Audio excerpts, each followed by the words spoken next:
wonderful people, great Biafrans, wherever you are.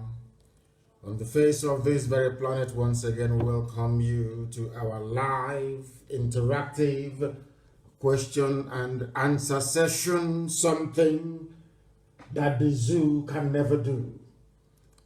Something that Mohammed Yusuf Mustafa can never do. That is Aisha Buhari's boyfriend. Today you are free to ask your questions and we are going to answer each and every one of them. I welcome you, especially those who are listening via IPOB Community Radio app. Those of you who are listening via our FM in KANU, in Abuja, in Lagos. Those of you who are listening right across the face of this very planet. Those of you who happen to be doing so via satellite.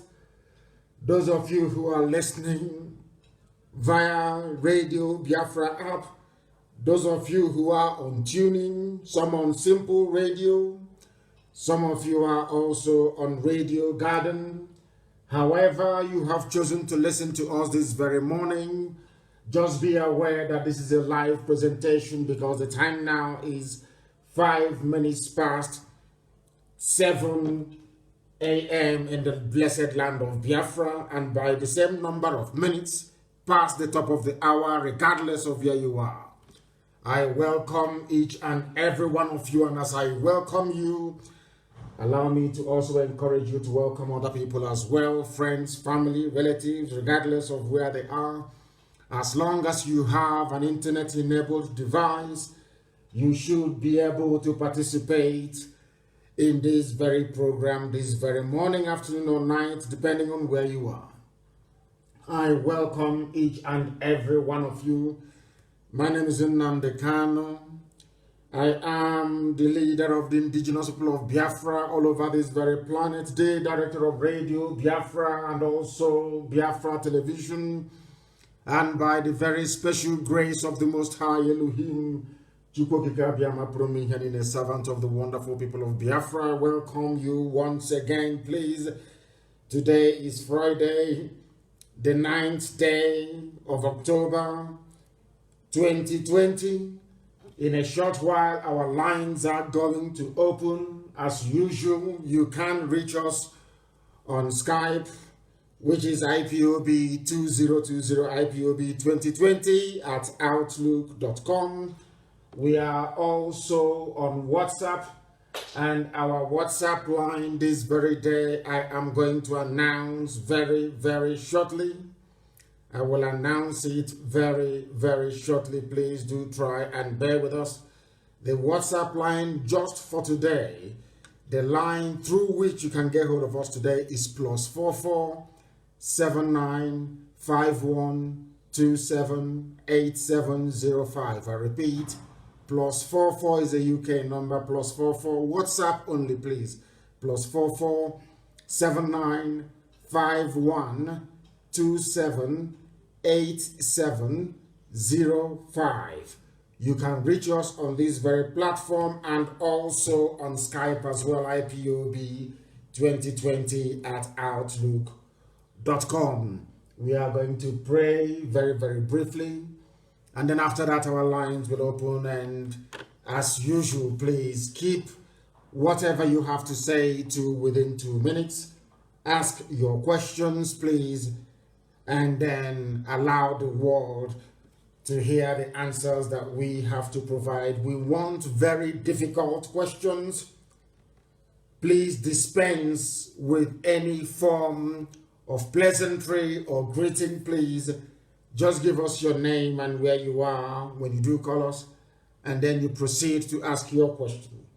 But before all of that, we are going to pray to hand over all our proceedings this morning to the Most High Chukwukika Biama Promi Henine. Chineke na nke bi n'igwe na-ekereligwe maka elu ụwa. Onye ndị mmụọ ozi na-akpụ isi ala nye onye ọbụla nne ya ka mmadụ dị ndụ na-efe. Chineke nna na-epụtara anyị ihu wee pụtara anyị azụ, onye ọbụla nne ya na-achị.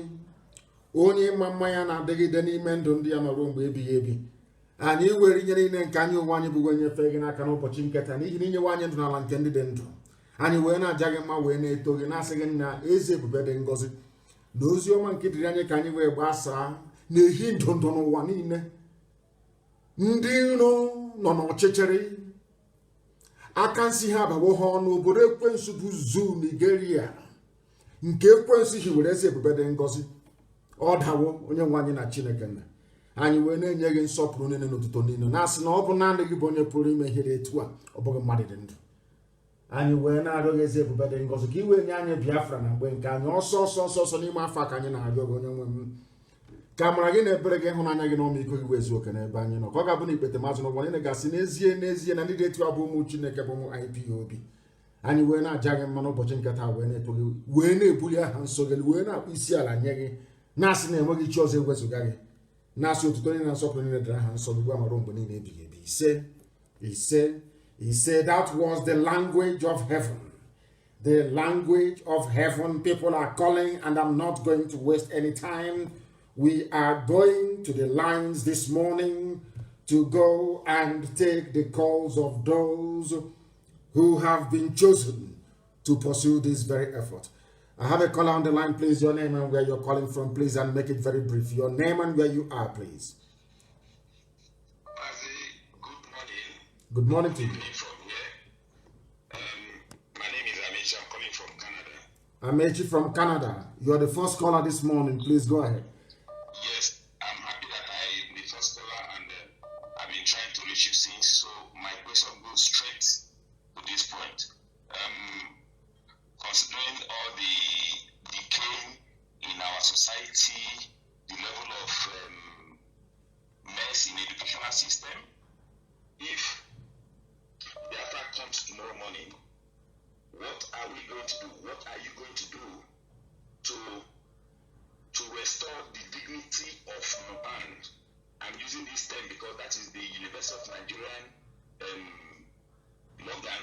What are you going to do to restore our engineering graduates, our electrical, civil, mechanical, and petroleum engineering, so that they will kickstart and hit the ground running on developing our new nation? Thank you very much. Education for us will be a priority, and all of this, the blueprint, how we're going to approach the education sector is going to be contained in a document that will be published as soon as we gain our sovereignty, as soon as we gain our independence. All the universities that we have presently or currently in Biafra land will be revived and revamped. And we are going to have a set of Ivy League universities. It is not everybody. I do not believe some people are gifted with one form of craft or the other. They will have the same importance, so to speak, as a paper degree. In other words, woodwork, glasswork, metalwork, and steelwork. Very, very important that we make those the foundational basis of our industrial advancement. But top class universities, as you have mentioned, or should I say previously, like UNN and a few other ones that are also very good, will be revived.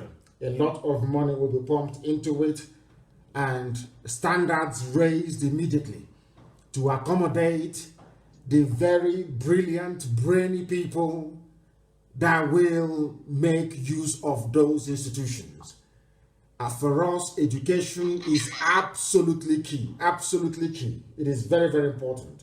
I cannot go into so much detail because I don't want our enemies to copy what we're going to do. Please go ahead. I know. My second question is, second and last question is, now, we have a very tough situation coming out from the colonial masters, Britain, who practice a parliamentary system.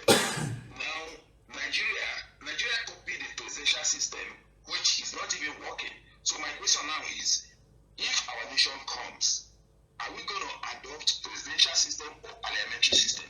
If we are going to go into parliamentary system, are we going to have, is our Prime Minister going to be answerable to Queen of England, or are we going to have a governor, an independent governor, just like Canada is, Canada is answerable to England, but are we going to have independent Prime Minister or presidential system of government?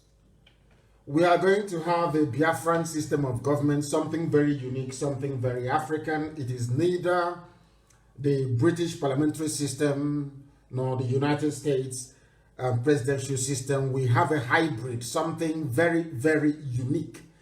Do not forget that we are the ones that gave the world democracy. We are the ones that gave the world the first written constitution. Don't take my word for it. This is what scholars have come up with. These are white people, people who are independent. So we know what we are doing. We are going to go back to the way we were before the white man came. A very unique system of government. We are going to have a prime minister, of course. We are going to also have a head of state, and the prime minister will be answerable to the people of Biafra.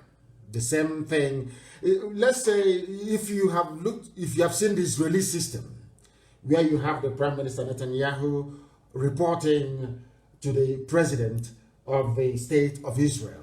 So we are going to have it in such a way that there will be division of power, separation of powers, and also accountability. What we have done is to try not to concentrate powers in the hands of one man or a group of very stupid people as you have in the Zoological Republic. What we are going to have is something exceptionally unique. And do not forget that Izon people will have their own parliament, they will have their own premier as well. The same thing with Ibibio, the same thing with Efik. Every ethnic nationality in Biafra land is going to have their own premier. They are going to have their own parliament as well, making laws in their own local language. Because sometimes most of the nonsense that have actually bedeviled Africa is the fact that they try to make their laws in English language. That is why they get away with so many lies and deception and also fraud. So in Igbo land, the Igbo nation is going to have its own parliament making laws in Igbo language. Idoma is going to have Idoma parliament making laws in Idoma language, answerable to the premier of Idoma land, who in turn is answerable to all the people who he has been mandated constitutionally to preside over. And mind you also that each and every of these ethnic nationalities within Biafra land will have their own flag and their own national anthem. And any day they wish to leave the union, any day they want to abandon Biafra and go on their own, we will go down to have a party and say, we will have a very beautiful send-off party and say bye-bye to them. That doesn't mean that we are not one people, we are still the same people. So what we are going to have is something very, very unique. Very, very unique to Africa. We're not going to copy anybody. And I believe very strongly that after about 10 or 20 years, people will begin to copy us instead. Thank you very much. Thank you, Mazi. Thank you, Mazi. May God bless you this trouble and we continue to pray for you. He said, and you too, my dear brother. Thank you very, very much. Thank you very much.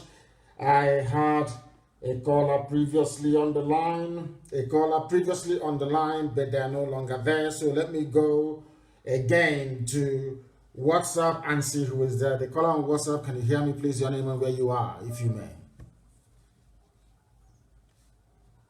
The caller on the line, can you hear me? No, they cannot hear me. I have another caller on the line on WhatsApp. Can you hear me, please? Your name and where you're calling from? Hi, my name is Chidi Okafor. I'm calling from Manchester, United Kingdom. Chidi Okafor from Manchester in the UK. The world is listening. Please go ahead. Your question, if you may. Yeah. I want to ask you a question. I saw a video, one of the comedian called Zimis or something.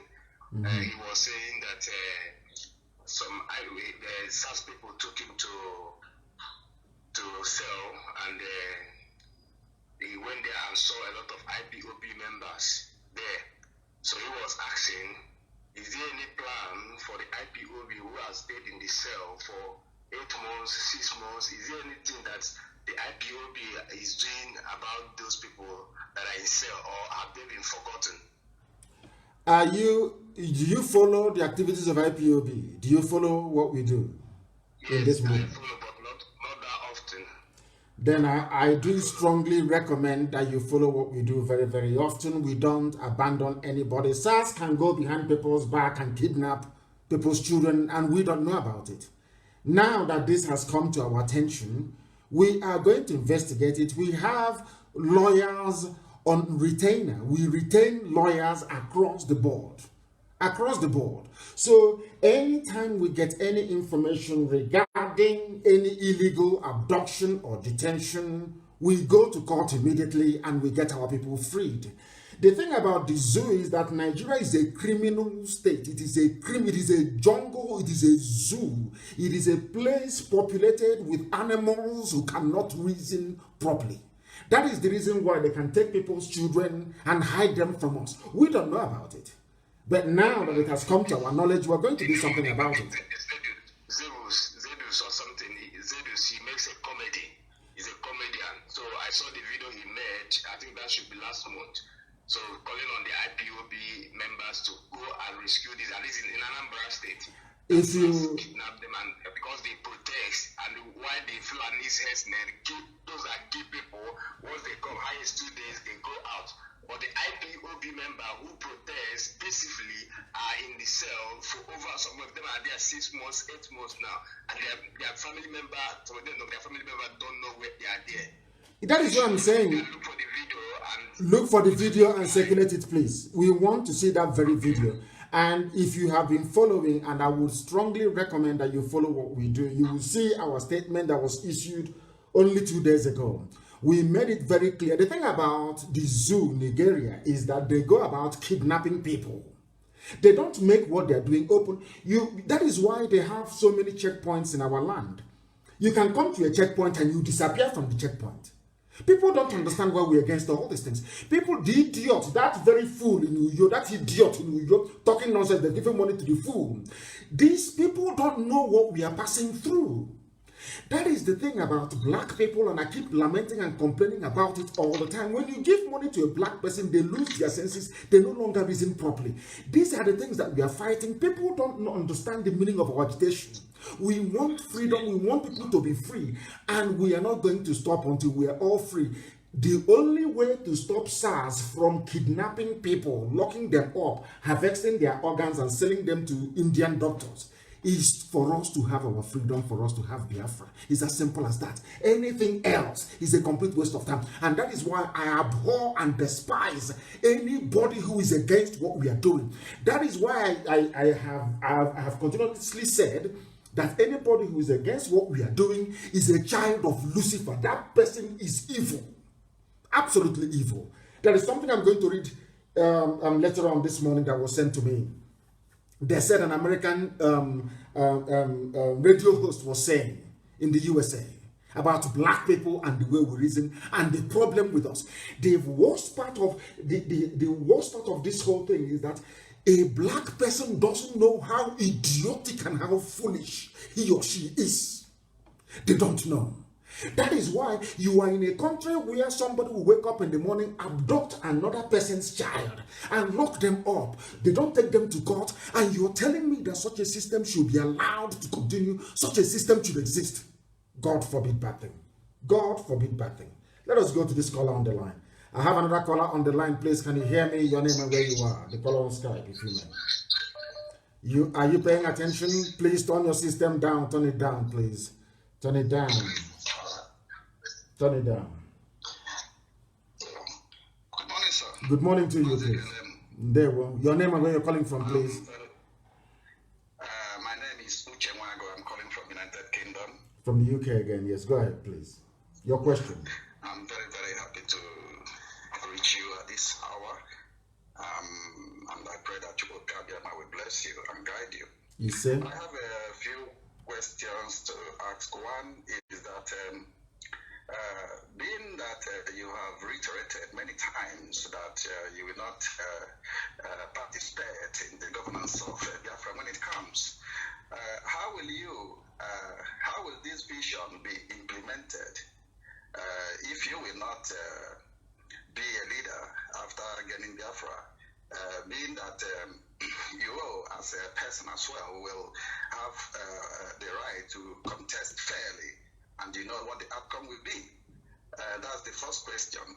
The second one quickly is that there are many communities ravaged by traditional reputation based on greed, the greed of the wealthy people who will dethrone some traditional rulers like Eze and all the rest of them, and go to court and propound some ridiculous theories, and because maybe the people who inherited, who it is their right by hereditary, which is practiced all over the world, poor, and they are dethroned, and somebody who is not qualified and who by right will not even have the right of succession, will now be as a, what will be the situation when Biafra comes? Will this trend be reversed to the original status quo of hereditary?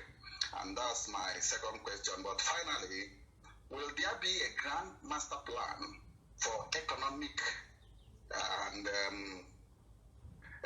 and commerce, as well as architectural development plan and process in place when Biafra come? Or will things be like it has always been? Anybody can build where he wants, any type of thing he wants? Or will there be somehow, like the case of Dubai and development of cities in China and other parts of the world when Biafra comes, so that people around the world will feel compelled to be in Biafra land? Development of the federal government of the Zoological Republic is trying to colonize the rivers, when other places like every Igbo land or Biafra land is blessed with river banks that can form as beaches, tourist attraction sites, pleasurable areas, you know what I mean, where people can enjoy all the endowment that nature and God has blessed us with.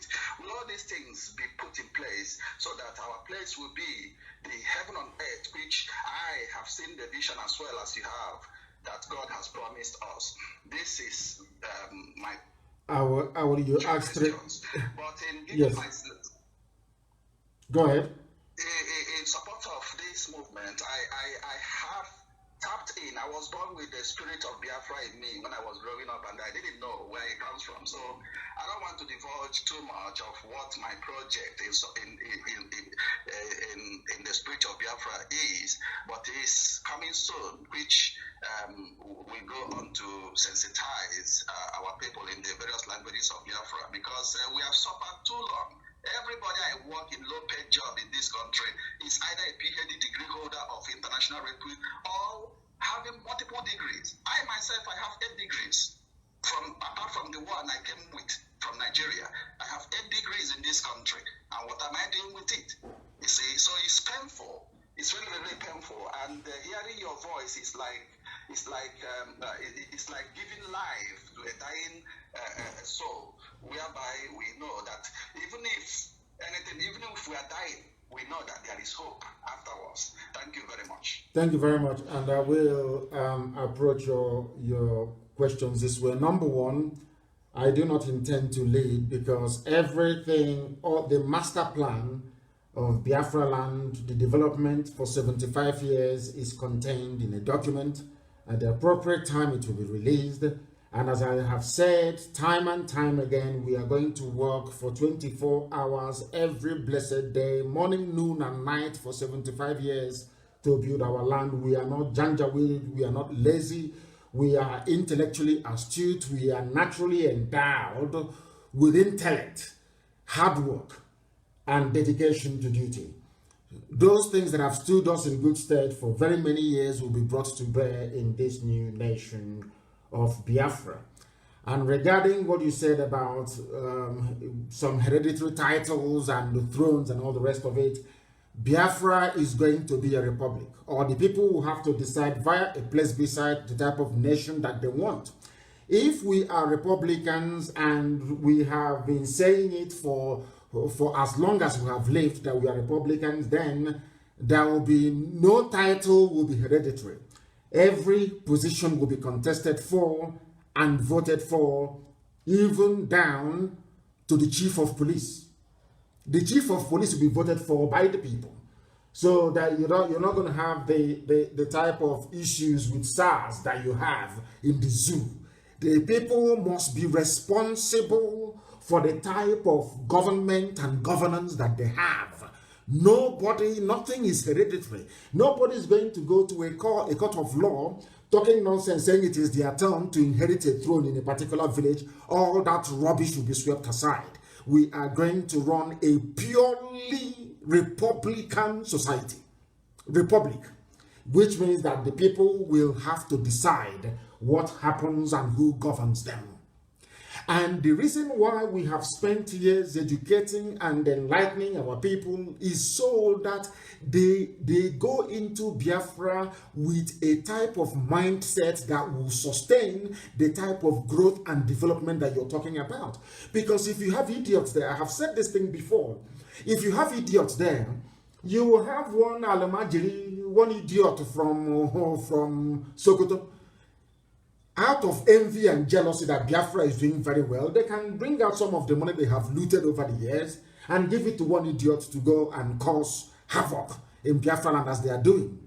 Right now, if you're a preacher in Biafra land, or if you're somebody that think that people have regard for you, they give you money and ask you to go and castigate Biafra, castigate IPOB. You come out and you take the money and start talking rubbish. The next day, we are not going to allow such things to happen in Biafra, and that is why we will have the very finest secret service that man can ever imagine possible. Our secret services, they're not going to sleep. They are the ones who will make sure that no counterfeit money gets into the country. People don't know the impact that counterfeit money will have on an economy. Because most of them, they are black people, they don't know. They don't even know the meaning of inflation. They don't know the impact inflation has both on wealth creation, in terms of employment, and making sure that we have a viable society that people will be proud to belong to. And coming to your very last question, as I said earlier, we have a master plan, believe you me. We are going to, nobody's going to be, people talk about cultism, they talk about armed robbery, you're going to go to work. People are going to, there will be department for employment. If you're unemployed, you'll be registered, the computer will capture you as somebody who is unemployed, and everything will be done to make sure that you have a job to go to. Before the white man came, we didn't have armed robbery, we didn't have people stealing. People used to go to bed, leaving their doors open. We never used to have any high fence. All this fence you're seeing these days, people build house and they build fence, suffocating everybody inside. It's a new phenomenon. It didn't used to be there before. People leave their father's compound and they go 4, 5, 6 miles away and go and live in a farm, only them. No armed robbery, nothing. All these, should I say, new age afflictions came about since the white man came and started talking rubbish about one Nigeria. We are going to go back to where we are as a people, but far more modern, far more forward-looking. Imagine what we have done with nothing. IPOB is causing the zoo sleepless nights with nothing. No politician can come out and say, we are sponsoring IPOB. No businessman can come and say, we are putting money into IPOB. From the little that we have, look at the impact we have made. Then imagine when we are given a country, we will turn it into paradise on this very earth. And they know. And that is why Obama is talking rubbish and talking about one Nigeria. Because they understand what we have in us. They understand that we are asking for Biafra, that we may manifest the goodness of God in us. That is what Lucifer doesn't want. That is what the forces of darkness do not want. But they have no choice. They have absolutely no choice, because we are winning. And in the end, Biafra will come. Thank you very much, my dear brother. Thank you very, very. 8 degrees he has. My goodness me. 8 degrees. I have a caller who happens to be on the line. Can you hear me? This caller is on WhatsApp. Your name and where you are and your questions, please, if you may. Can you hear me? No. They are reconnecting. I have another caller who happens to be on WhatsApp. Please, can you hear me? Can you hear me? For the last time they call on WhatsApp, can you hear me? Wonderful. My angel manifested the human form. MAZI, NNAMDI, KANU. Thank you. With you and everyone on this great platform propagating this everlasting gospel. I remain your humble brother MAZI Ekuruke, calling from Igbocha province. From Igbocha, please go ahead. My leader, I just called to. There is need for me just to say it because there is here and they are not to hear. Based on what you are talking about concerning the master plan and the way forward when Chukwu will restore our land Biafra, how it will be governed. And you have made it clear concerning the democracy and all the rest of them they are talking about, that it emanated from our land. And yes, in order to add to this that you have said now, I want to give a sort of advice or encourage that when this government, our government comes, for instance, after laying the foundation, that must be done. After the foundation is laid, before the contesting of whatever position, because foundation must be laid, and whoever has have the master plan will lay the foundation, make sure that the foundation is correct, and you are the one now. Is it contested? So that is, by the way. Then when they will begin to now contest for political positions, now for instance, you know our people, during the olden days, during maybe when they have, people will have different opinions, this, that, different opinion. And when they come together in the Mbarama or the market square or whatever they will gather, you will see that everybody, when they vote and have a consensus, they say, oh, Hakarashe. Or everybody would. And whoever have a different opinion or decision will bury his or her opinion or decision and imbibe with the one that everybody agreed and work with for the progress of that particular opinion. And this is what is lacking even in the whole world today. That is why you are having Democratic, the Republican, APC, PDP. They will not be, for example, when a particular party emerge in the center, what I advise so that it will help us, every other position, every other political party must be collapsed. That one that emerges in the center, everybody will rally around to make sure that everyone work towards carrying the collective developmental activities of that particular. Then after, for instance, if we agree maybe it's 5 years term or 6 years term or 7 years term, after that time, and by the grace of God, one single term, not coming for second term, third term, fourth term, one single term, immediately that term ends, that political party, every of that political party will collapse, and they will form a different political party. People will come again, and those people who have served will go and retire. The people who breed of people will come, so that we will not have this sabotage here and there. For instance, see what Chukwu is using Donald Trump, Republican, to do. But the Democrats are fighting against the development of their people, so development of America. The same thing is happening in the zoo. The same thing is happening everywhere. So we'll learn from their mistakes, and so that immediately we come a march, every political party, whatever political party platform you came from will collapse, and that one in the center will become number one. Everybody will rally around on it and work it for that particular duration of time, whether 6 years, 5 years, or 7 years time. And immediately they finish, one single time, everybody will go to your tent. People will breed of people will come up for a particular and canvas, and based on the blueprint which the foundation has been laid, which you have laid the foundation, everybody will go and work towards development. That is what I'm suggesting. And so by the grace of God, so that we will not have all these people sabotaging, working against the development of their nation.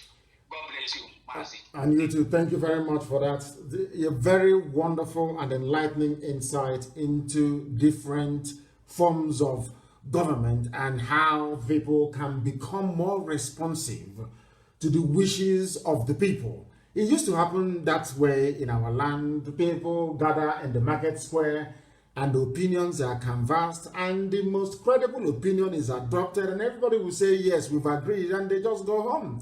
The thing is that this very predatory, almost animalistic and criminal nature of a black man that you see in the zoo, Nigeria, is because of the way the place was structured. Nobody came into the project Nigeria with a clean conscience. Everybody came with what they can get out of the whole nonsense. And that is why it is in a mess. Biafra cannot be that way. Anybody who tries, either as an agent of Janjaweedism or an agent of whatever neo-colonialist forces that may be wishing or looking to pull Biafra down, you will go to jail for life. If you're found guilty of treason, you'll be hanged in public. In your compound, you'll be hanged in public. The nearest street to your compound, you'll be hanged there. So that in your next life, you will never ever rise up against your people. People sometimes they couch their wickedness and their evil towards their own people in this nonsense about, oh, we are trying to, of course, we're going to be a very free society. When I mean free, I mean absolutely free. You can say whatever you like and get away with it. If you say something I don't like and I feel sufficiently upset about it or aggrieved, I go to the court. I charge you for libel and I take you to court for defamation of character. And then you go there and prove if all the allegations against me is right or wrong. But somebody sending police or sending whoever to go and arrest somebody because of what they said is all crap, all rubbish. It's not going to happen in Biafra land. So we are going to have a very viable, vibrant democracy. But for us to sustain that type of democracy, it requires vigilance on the part of everybody. Everybody has to be vigilant and working towards one purpose. That one purpose we have signed up to is that we're not just fighting for freedom for the sake of it. We're not just fighting for freedom to become like another useless, very hopeless African country, heaven forbid. No, we are fighting to try to build something that when God comes down from heaven, Elohim will come to Biafra land. Thank you very much, my dear brother. Very, very enlightening. Thank you very, very much. I do have a caller. We have a caller, if I'm not mistaken. There is this caller we have on Skype. If they're there, they're no longer there. They are not there anymore. Let me see if I can go and get the person who is on Skype. Your name, please, and where you are. Your name, where you are, please, and your question. MAZI, my name is Chukuma. I am calling you from the United States. From the U.S. Which state are you in the U.S.? Which state are you in? I'm calling you from New York. From New York. Thank you very much. Please go ahead. Yes. Okay, MAZI, I have 3 questions to you. One of my first question is this. Before the fallout of Ohaneze, did you ever, MAZI, please be patient and understand my question. Before this fallout between IPOB and Ohaneze, did you ever in any way had a meeting with them and tell them your plan? Or is it because you found out that they sold out and you took advantage of them being sold out to castigate them? Because I am in support of castigating them. I'm castigating them myself. But my question is this, my number 1 question. Did you ever tell them all these beautiful and wonderful plans that IPOB has brought for the development of Biafra land and liberation of Biafra? Did you discuss it with them? Yes, hold on. One question at a time, because your questions are very deep. Yes, the answer to that is yes. I discussed it with them. When I came out, I went to Chief Nyawodo's house to go and see him. I had a meeting with him. I had telephone conversations with him. It did not just stop there. The same plans that we had, or we still have till tomorrow morning, of course, until Biafra comes and beyond, I also intimated the governors as well. Are you listening? I said, it is not just Ohaneze that I sat down with to discuss all of these issues. I also sat down with the governors and I told them everything. And I explained to them the difficulties they will have coming out in the open to support what we are doing. I am not against them doing what they're doing behind closed doors and, trying to be some kind of a moderating influence. If that is how they want to sell what they are doing to Abuja, I don't mind. I said to them, do what you're doing and we'll do what we are doing. But if you're asking me to call off Anambra elections, you must bring something to the table. I gave them example as to how the Yorubas managed to get presidency for the very first time in 1999, because there was a consensus immediately after June 12. The whole annulment, the whole nonsense that happened with Abiola's stolen mandate by IBB and Abacha. I made it very clear and I said to them, we must sing from the same hymn sheet. We must bring pressure to bear on Nigeria. That is the way you get what you want. If you keep begging and pleading from now till forever, it won't happen. I sat down with them. I discussed between me and personally, I said, private conversation one-on-one. And I told him, this is what we are going to do. Now, listen very, very carefully to this. I'm not sure I've said this in public before. The governors asked me to give them a list. That Abuja asked them to ask me to give them a list as to the things that I want before I lift the boycott of the Anambra elections. Listen carefully, please. I said, you must open Calabar Seaport. You must open Iguacha Seaport.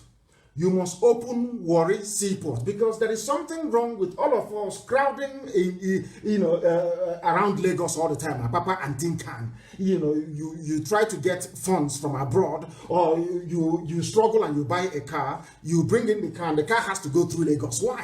When the same Atlantic Ocean flows through Warri, flows through Iguacha, flows through Calabar, the same lane that the ships will take to going to South Africa, going to Angola, going to Gabon, going to Cameroon, all those places, the same Atlantic Ocean. Why must this ship stop in Lagos? Why can't it continue all the way to Calabar, all the way to Iguacha? So I said, you must open Warri Seaport, you must open Iguacha Seaport, you must also open Calabar Seaport. And I asked them, listen carefully, and I asked them, and I said to them that the river port in Onitsha must be opened.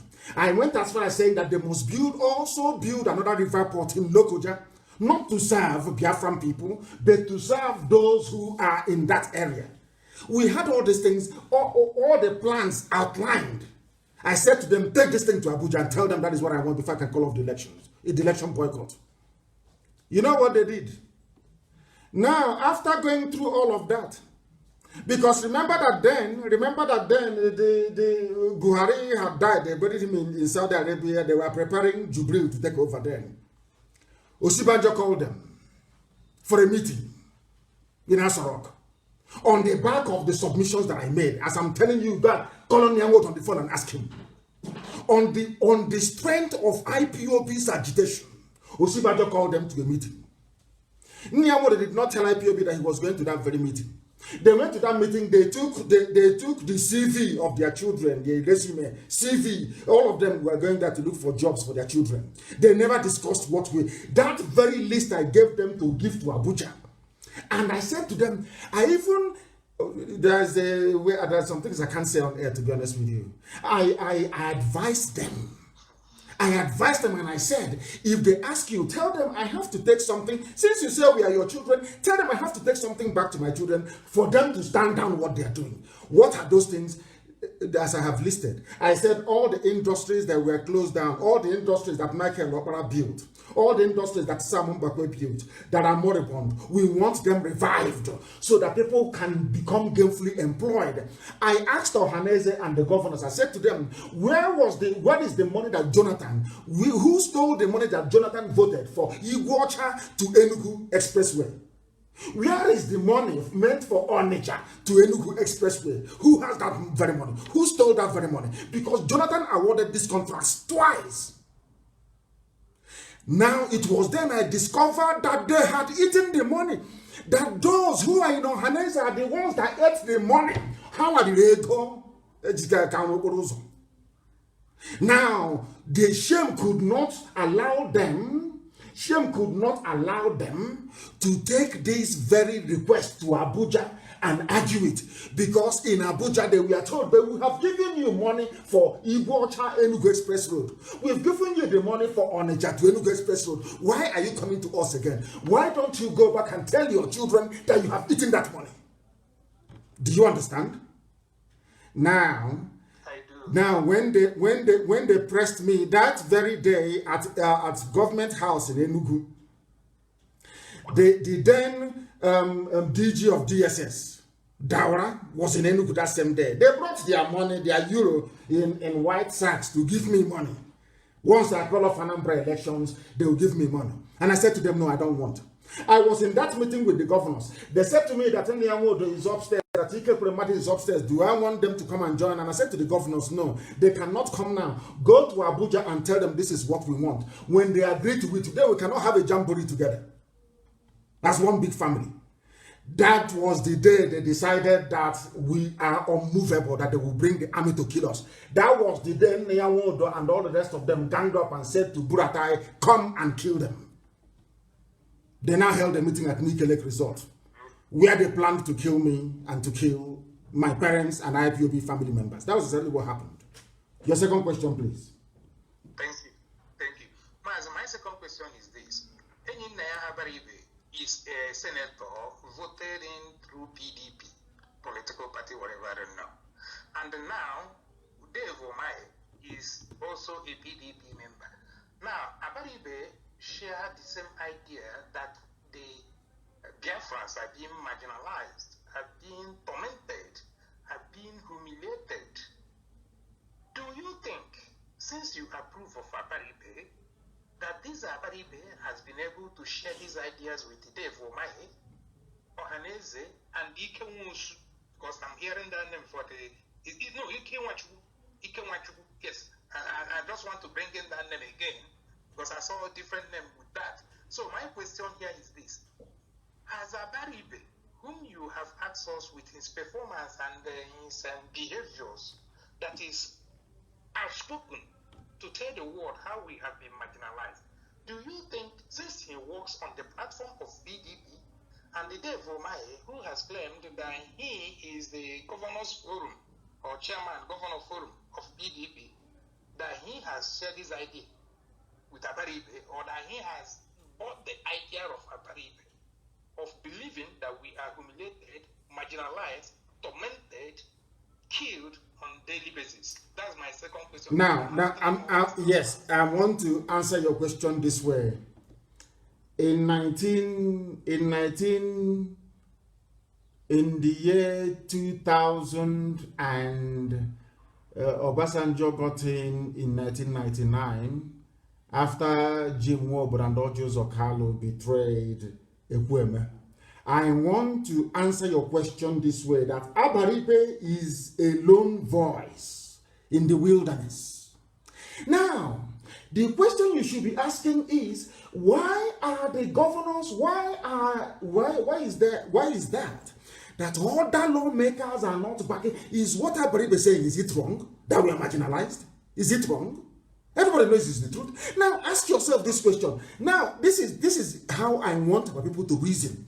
Ask yourself this simple question. Why is it that other senators are not rising up and supporting Abaribe, saying the same thing, singing from the same hymn sheet, so that those who are oppressing us will understand that we have now risen up as one people? They will not do it.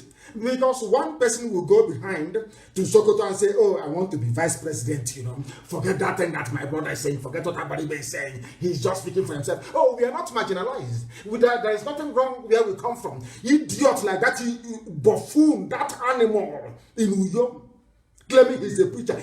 That is the type of mentality our people have. They want to trade whatever they have. The competition they have is amongst themselves, whereas the enemy is outside. You should be competing with those outside. All they care about is to be the only person that have built upstairs in the village, for them to be the only cock crowing in the village. That is village champions. That is what they are. That is why they cannot support Abaribe. Are you telling me that Omahi, as learned as he is, Omahi is an educated man? Are you telling me he doesn't know what is going on? Did you not see our mothers yesterday crying that their rice farms are being destroyed in Ebonyi? Go to Punch newspaper, it is there. Are you telling me that that idiot couldn't say it? Are you telling me that why he cannot see that our mothers are crying that their crops are being destroyed? Now in the house, in the chambers of the Senate or whatever it's called, everybody will rise up to say this is what is happening in Ebonyi. I'm not happy. And you, the same evening, Umahi will rise up and say everything is okay. Oh, Buhari is doing very well. That is how they are. People need to understand the way we have taken our selfishness to a new level. We have taken our individualism to a new level, and it is destructive. It is destructive. I could have gone as that Oshomole lookalike did a while back. I should have gone to the zoo and taken money from them. The time that Mama Ndawara brought his sacks of money to a local government house. If you doubt me, go and ask any governor. They were there. Go and ask Ubwani. They brought money in sacks, in euros, millions, to give to me, and I said no. In any government house. Go and ask Ikekwema, he will tell you. I said no. So if I had collected that money as some other idiots have done in the past, by now I'll be telling you, let us move forward. There is a way to do with another rubbish. But we have remained very consistent. We have said no. Instead of somebody to come and say, oh, this thing that our people are saying is correct, oh, let's key in. They will tell you, oh, let us beg for presidency. We'll go down on our knees to go and beg them. That is the problem that we have. Not that they don't understand, but their individual selfishness, their need to come out. And because people, they know that in a Biafra land that is very highly competitive, they may not be able to find their feet. So the only thing they can do in life is to sabotage, is to go and become subservient to the oppressor, that they may make money, live in Abuja, live in Lagos. That is why they don't live in the village. Please, your next question. Thank you, Mazi. My next question is this. You promise us that you will answer every question in every sincerity. So be patient and answer me this one. I have an aged mother who has been so much intoxicated with the Biafra. Let me use that word. I might be wrong. She has everything she talks about all day long is Biafra. So answer this question for her sake and other aged mother whom you know are listening on daily basis. Looking at all the sabos that has come up to make video to castigate you, to tell us that IPOB is a private business, to tell us that you don't know how to do it. There are so many, I cannot mention all their names. In 3 words, can you tell the world why you think that IPOB, their message, their blueprint, and all the plans they have to restore Biafra is the best, and why they must stick and follow it? After that, I have one final. Thank you, sir. Thank you very much. As I said to you before, our people are destructively selfish. Destructively. Let me tell you something now. If you bring the best ideas to your village, you yourself right now, take that idea to your village. Try to propagate that very idea. You will find out that 99.9% of the people will buy into it. There will be one idiot somewhere that will put his hand up and say, oh, I don't agree, I don't agree. If you ask that, if you listen very carefully, you will hear the person murmuring.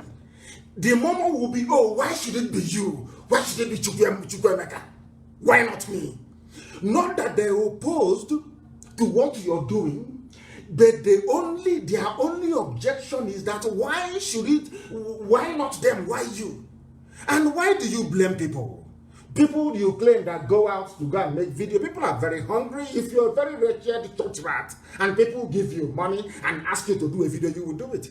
If you want to be like NNAMDI KANU, you cannot be.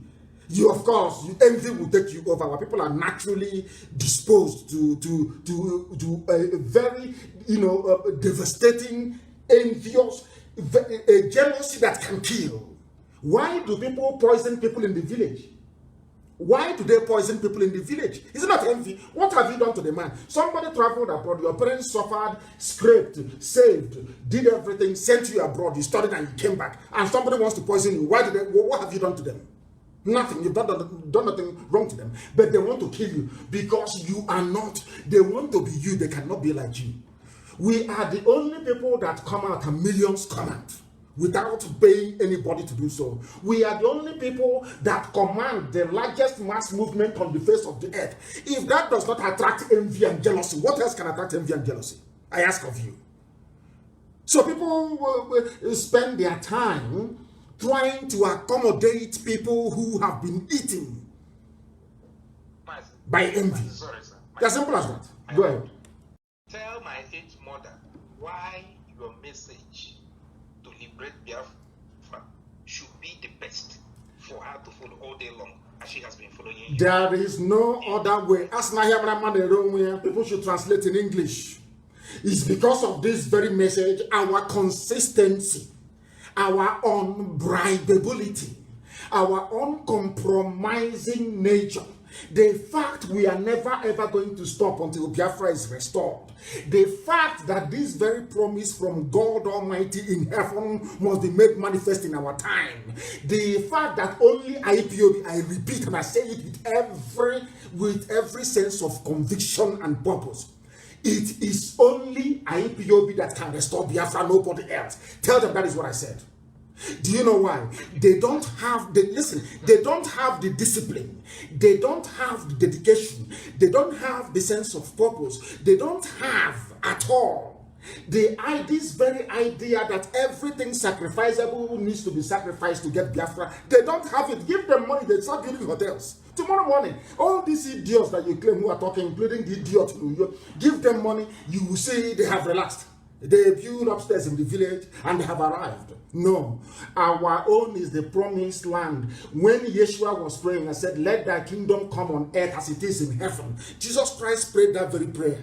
And we are referring to Biafra, and I can tell you that very confidently. That is the reason why Obama said to keep the zoo one is a tax that they, the idiotic Janjaweed jihadists, must do, because they know that Biafra is the kingdom of heaven upon the face of the earth. And anybody, if you are discerning, if you have the eyes in the spirit, if you can see, you will see what millions have seen. Our brother a while ago rang and said, in the village in those days, you come around in a village square, any good idea is basically sold to the people.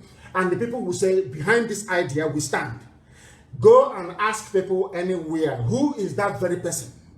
Before IPOB came, has there been this groundswell of opinion in terms of our consciousness, in terms of our sense of purpose, knowing where we are going to? It's only this generation that did it, and only IPOB can do it. And that is why your grandma or your mother must remain resolute and focused in what we are doing. Thank you very much.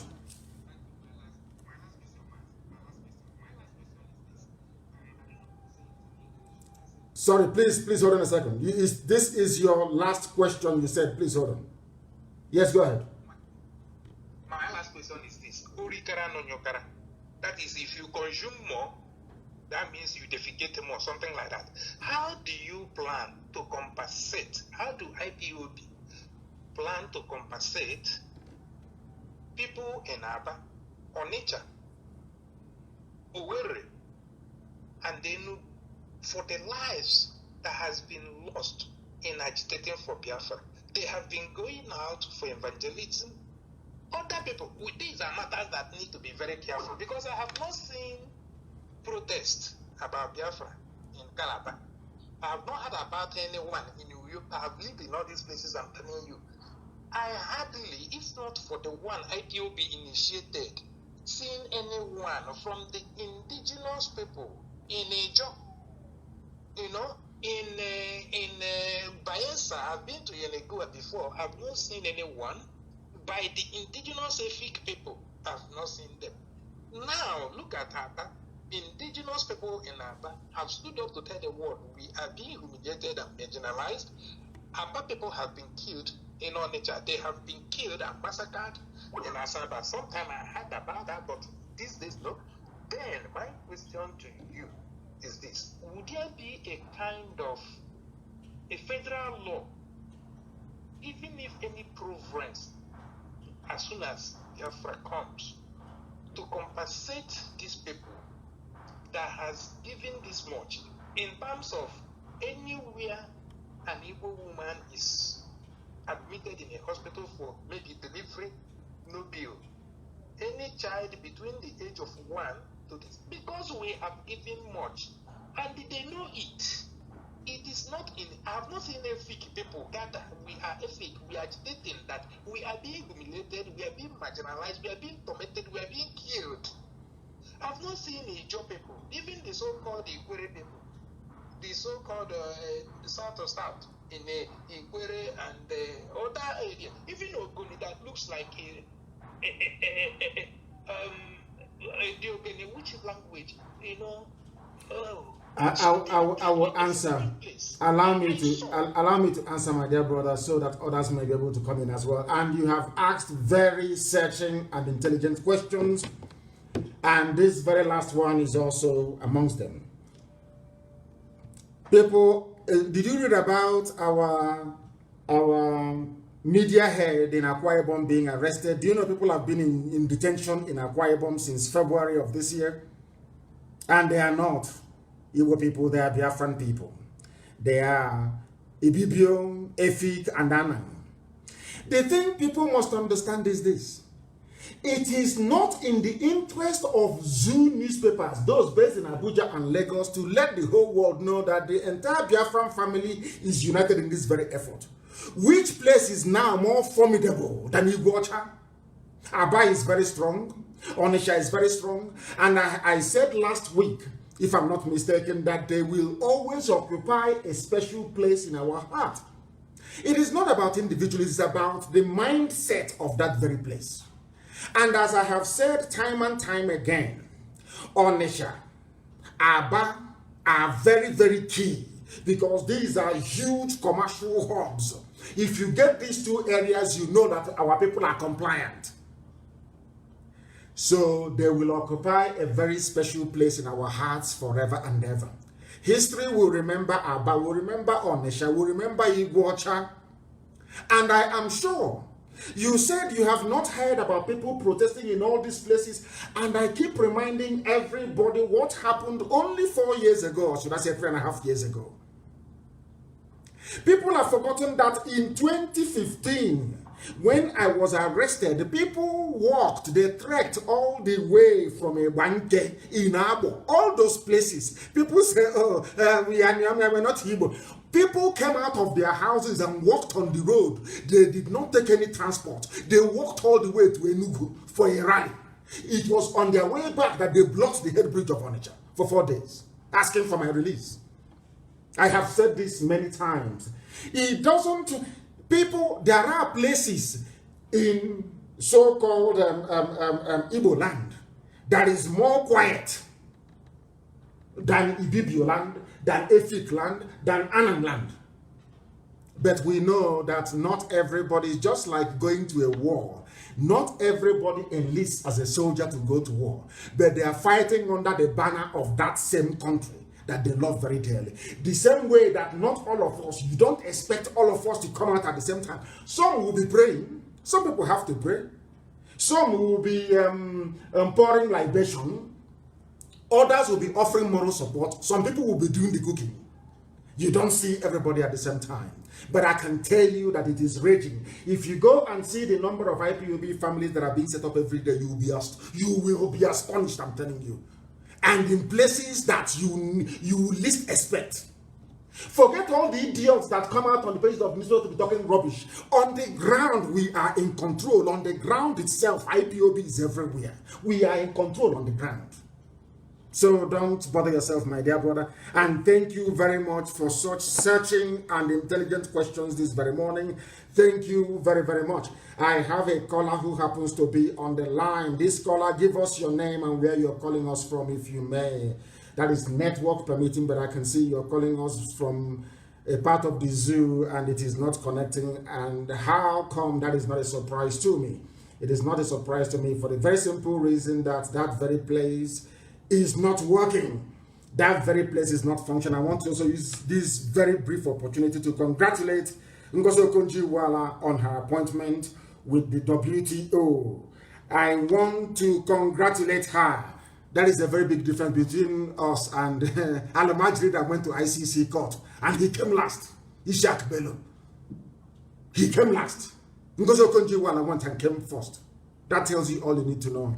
So when fools like Obama say keeping Nigeria one, you can now understand the reason why. Ngozi Okonjo-Iweala, thank you very much. Thank you very, very much. I am humbled. I am humbled. You have done Biafra proud. The caller on the line who happens to be on Skype, can you hear me? Your name and where you are, please. Good morning, Maazị. Good morning to you. Raise your voice for us, please. My name is Muru Chinedu. And where are you calling from? I'm calling from Hungary. From Hungary. Please go ahead. He is calling us from Hungary, but he is no longer there. He is no longer there. I don't know what happened. He is no longer there. We are listened to right across the whole globe. On purpose, we didn't advertise this very program. We see if some of you will join. Can you hear me? The caller on the line, can you hear me? Hello? No, your line is breaking. Now I can hear you. I can hear you, ma'am. I can hear you now, yes. Please, your name and where you're calling from?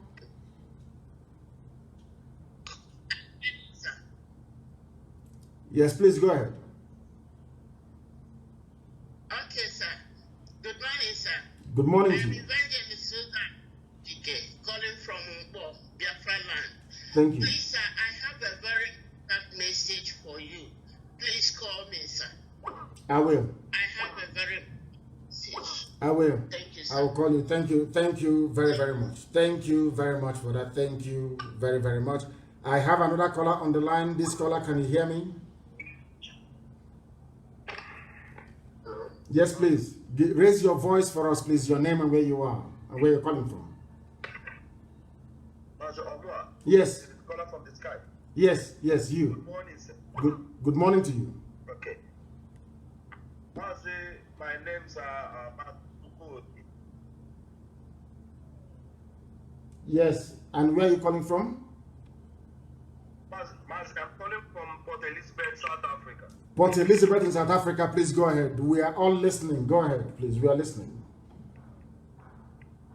Maazị, asị anya hụrụ ugo, o kọrara ahụ ugo kwada. Maazị, We are listening. Go ahead.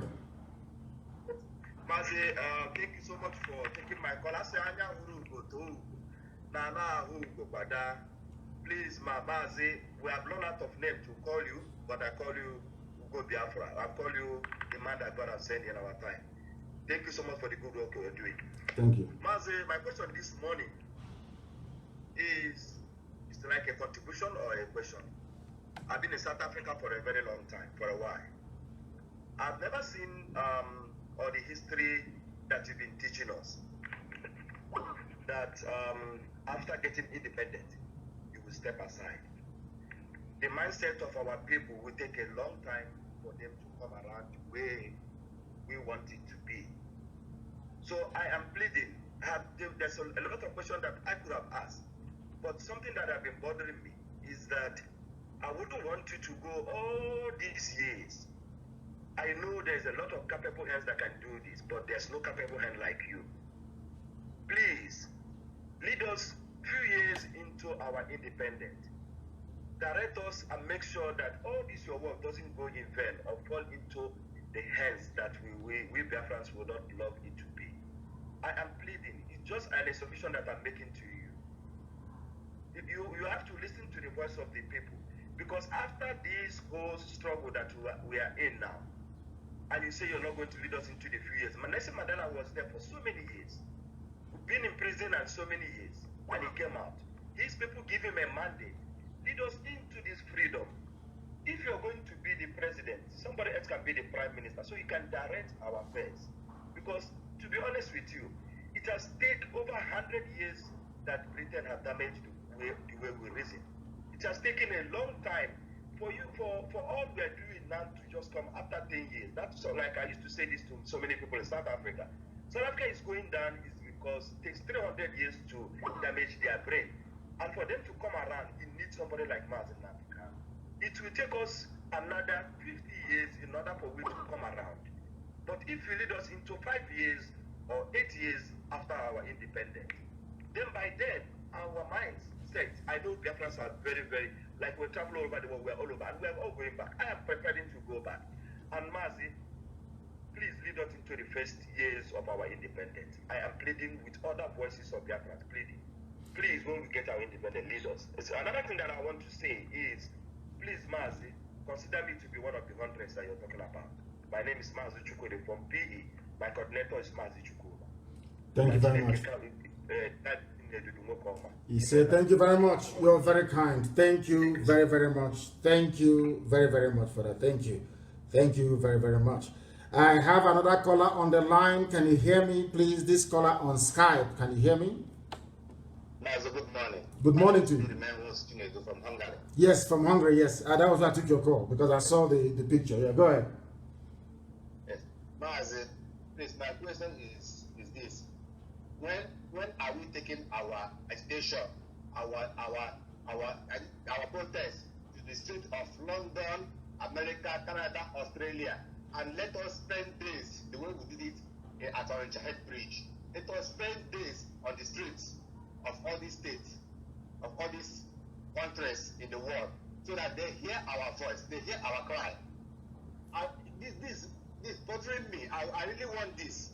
We need to stay there like this a week, so that they know what we are looking for. They know what we are passing through in the zoo. Please, this is my question, sir. Thank you very much. It's a very good, and we are, as I said, is incremental. We are coming there. We are getting there very slowly. You know that COVID ruined a lot of things for us. A lot of the plans, a lot of the things that we had planned to do, the Chinese virus came and decided to make life almost intolerable for us. But we are getting there very slowly, and very soon that is going to happen, of course, COVID permitting. You know that 1st of October rally that was planned even in the UK, because of what COVID is doing to people in the UK, the police can only allow, or could only allow 6 people in total. So that tells you, as soon as this whole thing is over, we are getting there. We are getting there. Slowly but surely, we are getting there. The level of consciousness, the level of reawakening, the level of enlightenment going on now makes it imperative that sooner rather than later we'll march out on the streets all over the world to tell them how formidable we are. But the Fulef will still be there, of course. Don't ever discount them. People will always try whatever they can to see if they can attract some measure of crumbs from Ubu Hausa, or should I say from Ubu Fulani. The caller on the line on WhatsApp, can you hear me? Good evening, sir. And good morning to you from here. Your name and where you're calling us from, if you may.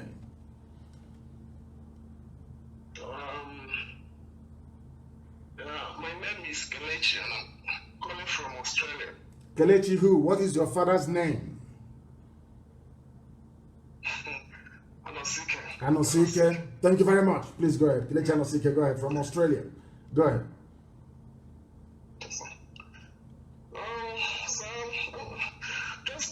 I listened to your last broadcast, and there is something you said, and it's really I asked myself a question. You said something like, okay, we cannot be killed, like the way we are being killed cannot outnumber, the way our mother gives birth to us.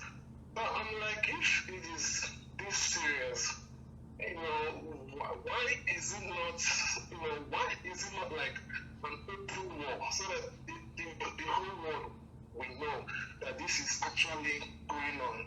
And considering the fact that currently can be so that can make the broadcast look be so well, and to communicate the way you are we always do.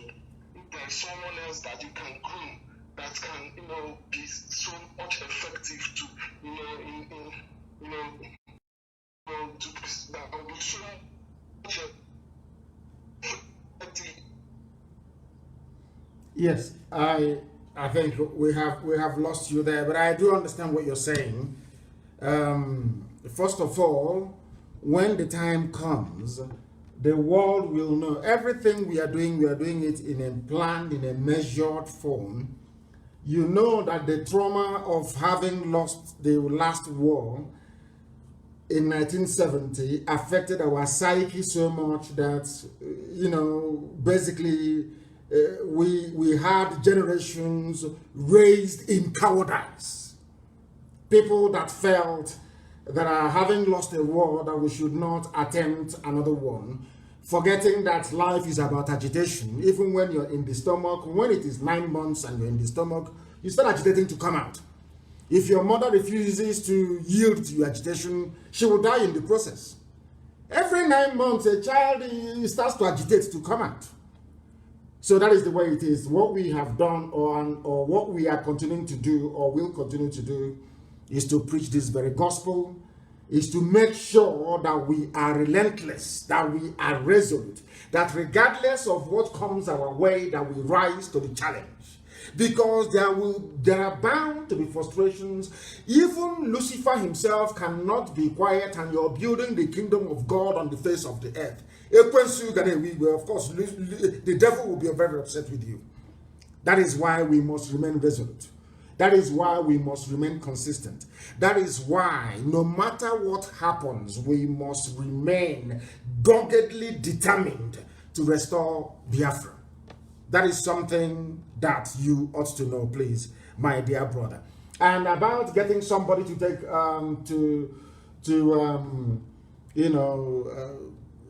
do what we are doing. Everybody, they have their own style and their own gift.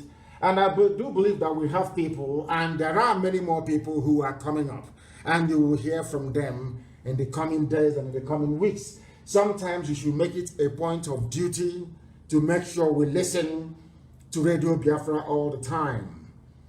Alozie is doing very well. Like Peters is doing very well. There are people who are broadcasting right now on our platform who are doing very well, and it's only a matter of time.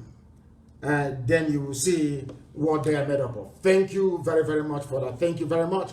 I have another caller who happens to be on WhatsApp. Please, people should disregard what Facebook is doing. That is what they do.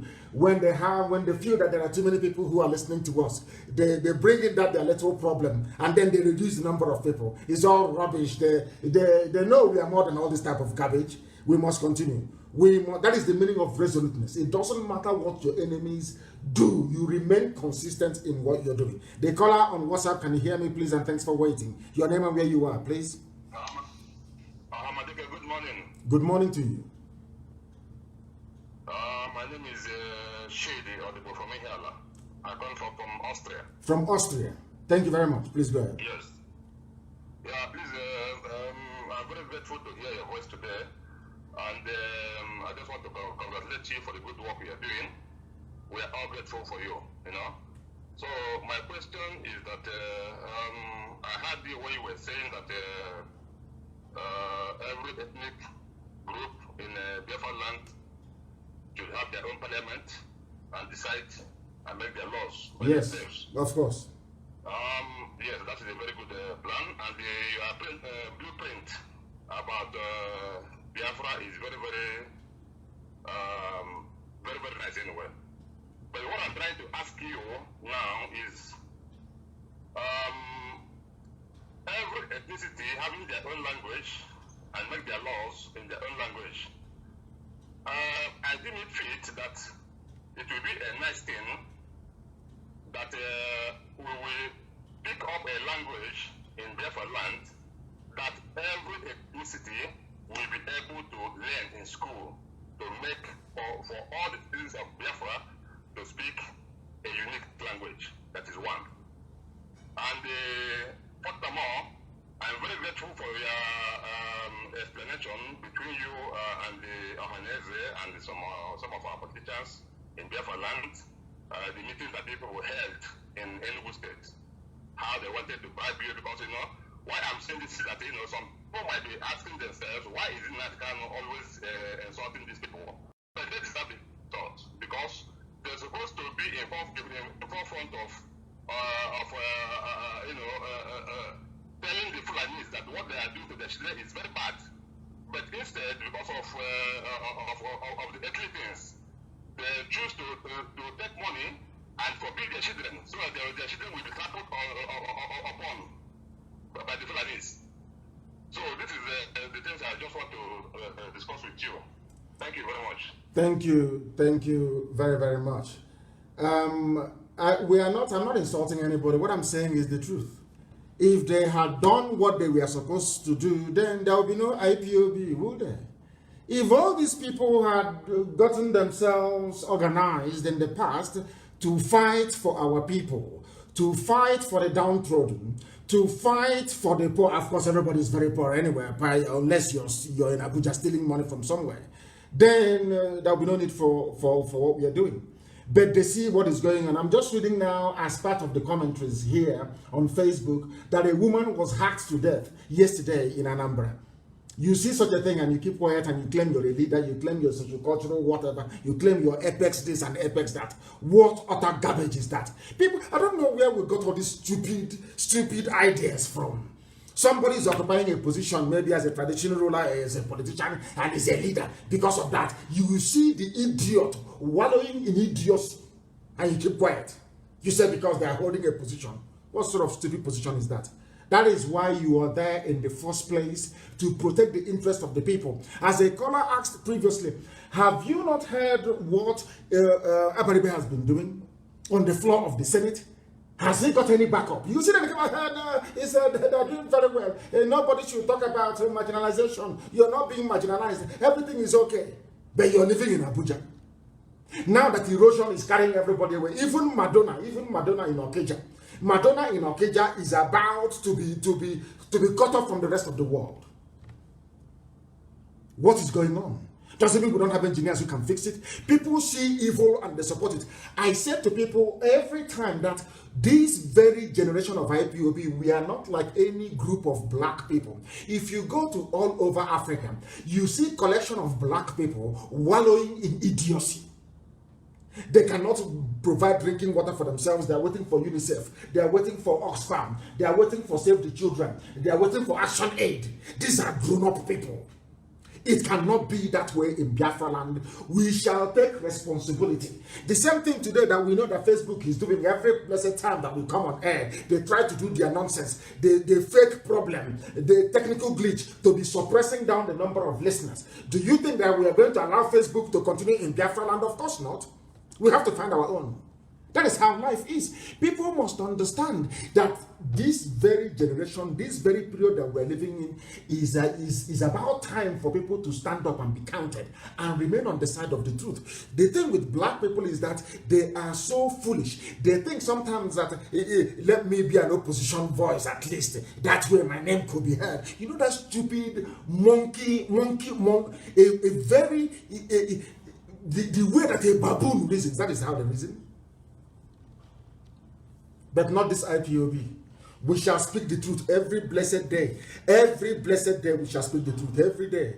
I have a caller who happens to be on the line. This caller is on WhatsApp. Your name and where you are. Please, your name and your question, if you may, please. MAZI, good morning. Good morning to you. Yeah, I am delighted speaking to you this morning because indeed your kind is a gift to our generation, and I pray that God will keep on sustaining and helping you to carry this mission through. Yes, sir. Really, my name is Okechukwu Okoye. I'm from Abu, Enugu State. I'm calling from Dortmund in Germany. Dortmund in Germany. Thank you. Please go ahead. Yeah, so I want to, as I've said before, I compliment you in every effort you are doing, and I pray that God will keep on strengthening you. There are things I want to talk about. One of them is about the affirmation you made some times ago about the ginger weed and what we are going to do, even when Biafra might have come. Yes. So I know what happened when there was this Gideon Okaku. Yes. Where because of his affirmation, people were of the opinion that coup would have succeeded. but because of its fastness to make some affirmations, it became something that he couldn't carry through. Yes. So I'm trying to kind of saying we should be a little bit tactical and wise in saying certain things, and not that we don't know that those who have done such evil to us that cannot go free if need be. But I think we should focus on what is ahead. That is number one. Then another thing I want to say is about Enugu Watch Express and Onisha Express, the money you are talking about that Ohanete collected, because it is always good. I love IPOB for honest. I love IPOB because they are matching every argument with truth, and truth is always what can set us free. So I remember when Jonathan was in power, Jonathan said that all the state governors should build their federal roads and collect money from them. It is really unfortunate that in our own section that none of our governors took that advantage. Recently, the current Jibril or whatever his name is in Asorok has also requested for money to refund for states that have carried out federal roads in their locality. So now I am now saying, how do we believe that Ohanese or whosoever have collected this money for the road that we didn't see them build? Because government in that particular setup have made it clear that when you finish the building with your money, you come and collect it back. But in our own side, that nobody builded anything. Then how did government get the money that you are talking about? Because I want to be sure, because this is our fathers. We all want everything that are genuine, everything that are correct. But I will condemn my father when he did what is wrong. But it will not be right if I will be condemning them for what they are not guilty of. Now, let me put it to you this way. So you're saying that Goodluck Jonathan was in office for 6 years, and he never awarded the contract or released the funds for Enugu Iguacha Expressway. Is that what you're saying? Yeah, his system was build your road and come and collect the money. That was what I heard in his administration. No, I don't believe in hearing something. I believe in something that I can confirm and verify.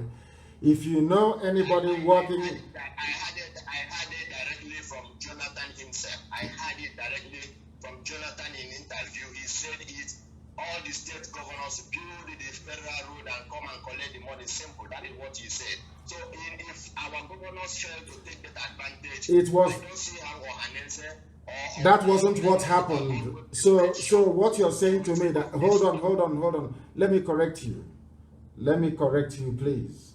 So you're saying now that every capital project going on in the zoo as we speak today is go and build and come and collect refund later. You are mistaking two things.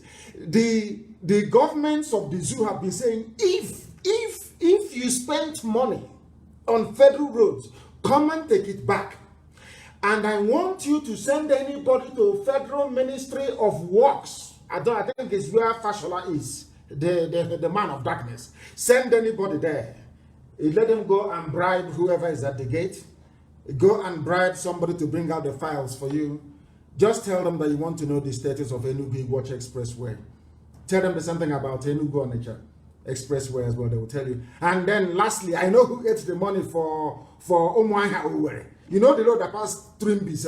Are you aware of that road? I know who ate that money. I know who has it. And what they did with it. So we should stop providing excuses for people who are corrupt. That is the reason why the zoo is corrupt. Because black people always make up excuses for what is evil. Since I made the allegation, has any of them come out to say that it is not correct? And if you have somebody who's close to Jonathan, ask him to ask Jonathan, how many times have you awarded Enugu Iguacha Expressway? Then you'll be shocked. You will be devastated as to what has been going on in our land.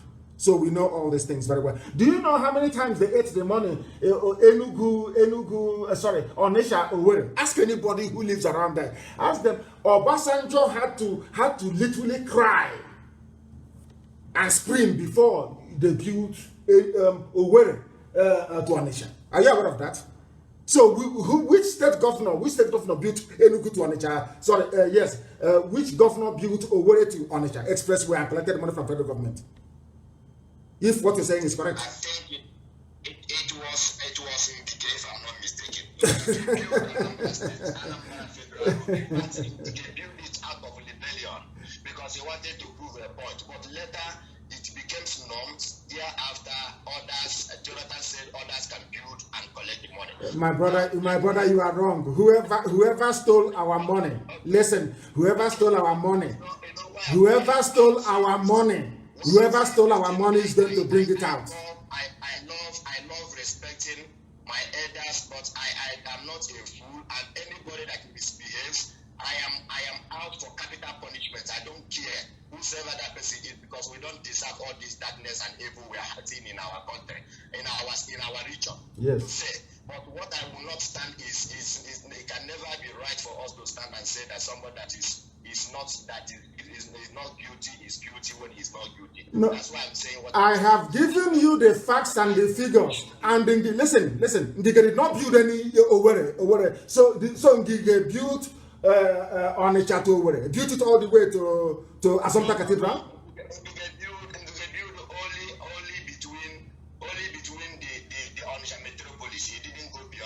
But I'm talking about a federal road. I'm not talking about the trunk B roads you have in Anambra. We must be able to understand issues and facts before we debate or argue it.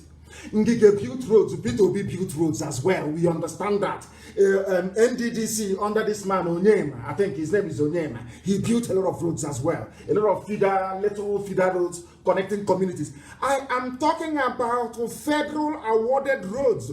I'm giving you an assignment now. 3 simple assignments.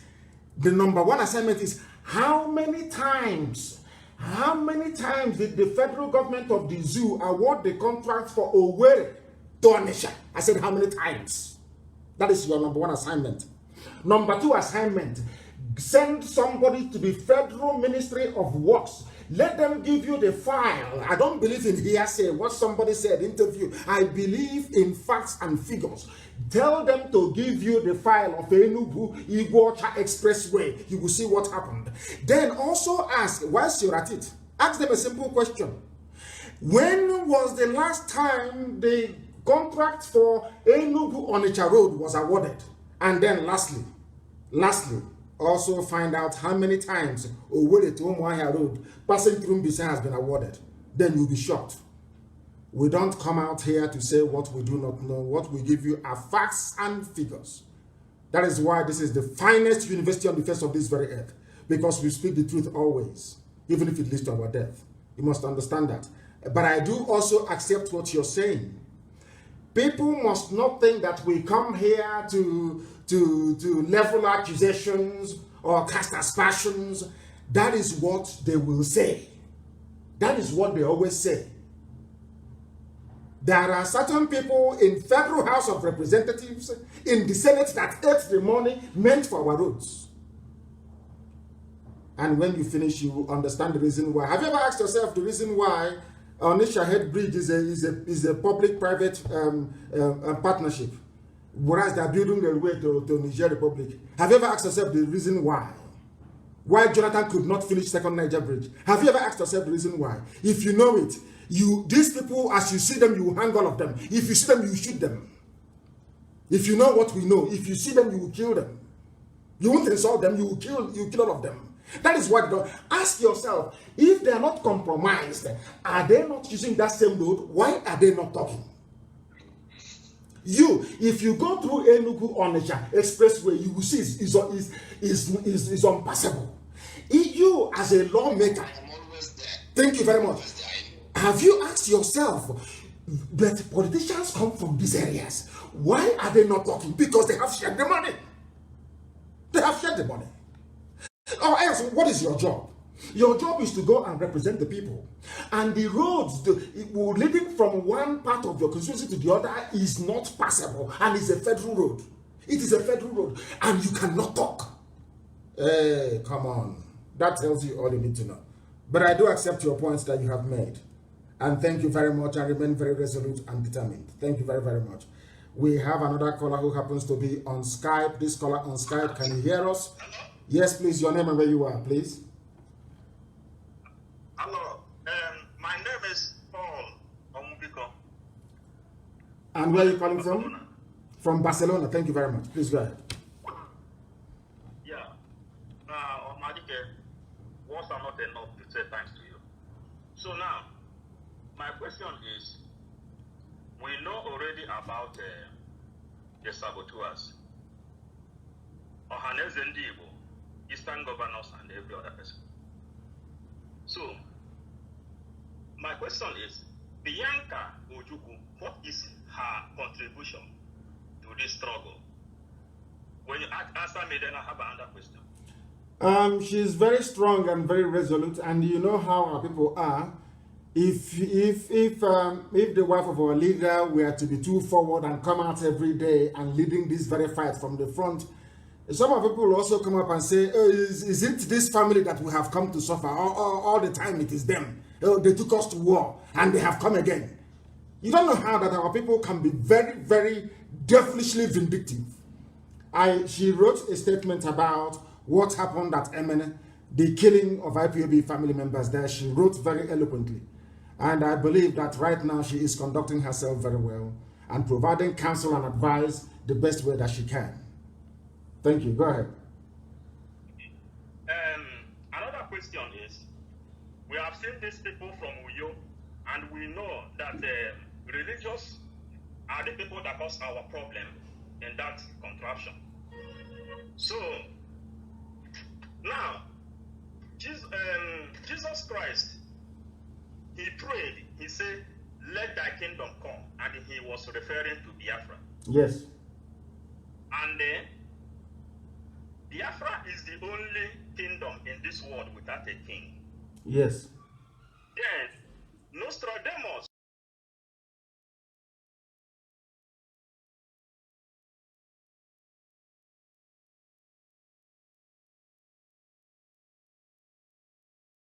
that Biafra will not have a king. So what I want to ask is, Biafra will ever have king in that kingdom? No. Jesus Christ prayed for. No. God is the king. The same way the Israelites were before they asked for Saul to be made, before they asked for king and God gave them Saul. The same way we were without a king, because Chibweze, that is who we are. We are Republicans by nature, and we are going to run a republic where power will reside with the people. There will be nothing like a king. Every position, people can call it king, Igwe, Eze, Mainabo, Obong, or whatever it is, but that very stool, that very office will be voted for by the people. Because if you don't vote for it, if you allow it to become hereditary, you are no longer running a republic. That is how learned we are. We know the meaning of a republic. We know the meaning of a place where a sovereign is in absolute control, or a monarchical system, or a feudal system. We want to run a republic, the same way our ancestors did before the white man came with his warrant chief nonsense. Go ahead. So, I have contribution to do, because we know the ignorance of our people. Our people really lack knowledge, which is the black man, the COG. So, but there is a way in the Western world how they used to treat with this kind of people. Any day Biafra is restored, we know that a lot of hereditary Nigeria, people are still living with this kind of genetic sin. So, I think my suggestion is, we have to build what they call this rehabilitation centers in every province, so that people will go there and learn about this. People from the zoo. If you drive services are there, but people have to go inside the rehabilitation where they have to rehabilitate themselves and they come out from that place. Within like contribution. Thank you very much. Your line is cutting. Your line is cutting. I have no idea why. Can you hear me? Yeah, I hear you very well. Thank you very much. What you're saying is correct. We are going to have, as I've said before, we are going to have centers where common sense will be taught, where people will be taught how to reason. Because the way that black people reason is the reason why we are in a mess. I have asked people this question. Before you come out to say anything about what we do and how we do it, ask yourself this question. How many universities, let me ask you, how many universities are there in the zoo? In the Zoological Republic of Nigeria? How many universities? Just a guess. I'm not asking you to be accurate. Give me an idea. Sorry? No qualified university is found in Nigeria. There is no qualified university in Nigeria. But people come out with certificates every blessed day. And the same people, their peers, or should I say their counterparts elsewhere in the world, they build rockets. They build, they invent things. They make things happen.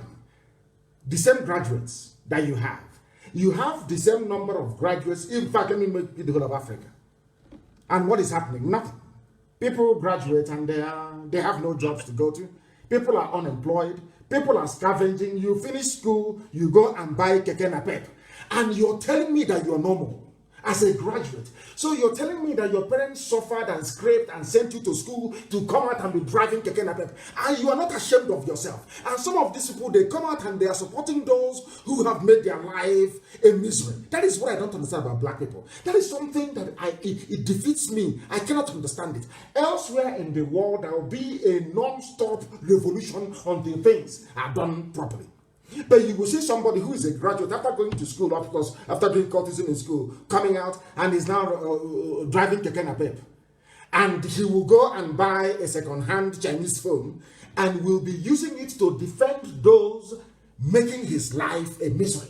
That is something I can never understand about black people. I have tried to excuse all our inexcusable behavior. That is something I don't quite understand.